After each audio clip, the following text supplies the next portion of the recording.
Hello, let's see how we can quickly log in to Canva. You can click link in the resources and will open this window, or you can go to Google and you can enter Canva and click sign up.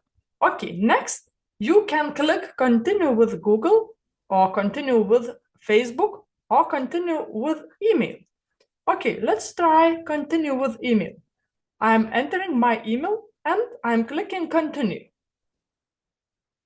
Now I need to check my email and enter code. Let's go to my email and I see I have new letter from Canva and let's copy this code.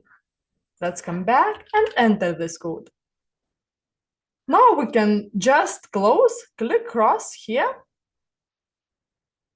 And here you go. We can click any size. And when we open Canva for first time, these tables appear. We can click cross or we can click next. So I'm clicking next, next, and got it. And now we can work. So that's how we can easily create Canva profile. Now let's move on to the next lesson. See you.